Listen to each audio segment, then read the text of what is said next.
Definitely one of the toughest regions to, and, like how do you, what set of actions result in the greater good in Israel?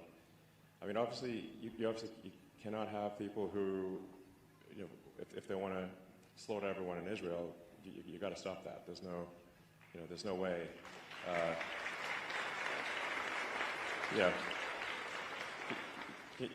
Those people either need to be killed or incarcerated, or they will simply try to kill more Israelis. This is what it amounts to, obviously.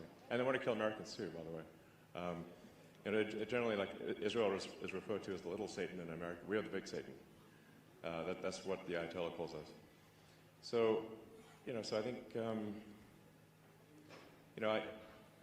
I think a lot of what's happening there is people are being taught to hate, in Gaza from when they're children. They're taught to hate, and that's really the thing that needs to stop for there to be, long-term peace. Hopefully, is that you just cannot have the kids be taught to hate from the moment they can talk. That's fundamental. So, yeah.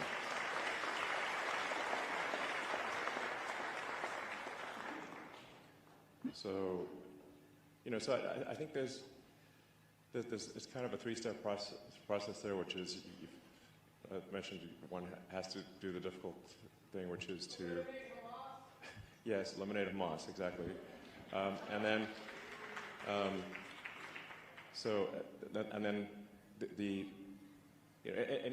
I think also going forward, anyone who's teaching hatred in Gaza or elsewhere, they need to stop doing that.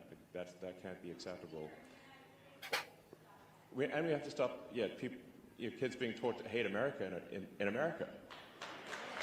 So,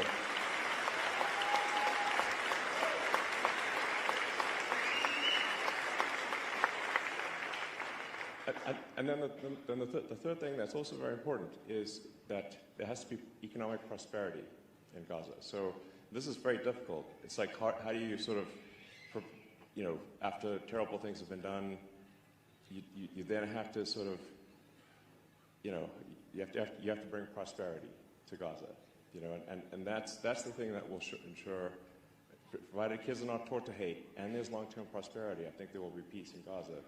And we see an example of that after World War II, where with Germany and Japan, they were defeated.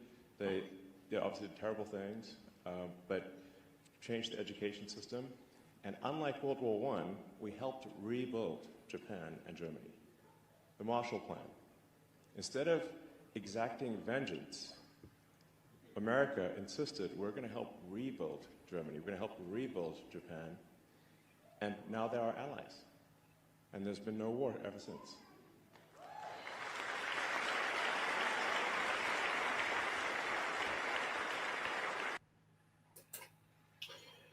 This idea of building peace after conflict really mirrors the personal process of recovery after trauma or setbacks. First, you have to remove the harmful forces, whether that's toxic habits or negative influence, just like this conversation emphasized, eliminating immediate threat. But that's only the first step. The real transformation comes from building shifting mindsets, fostering positive beliefs, and creating opportunity. Just like post-World War II, Reconstruction brought stability through education and prosperity in personal development, healing requires a long-term commitment to growth. The question is, what step can you take today to rebuild after a setback?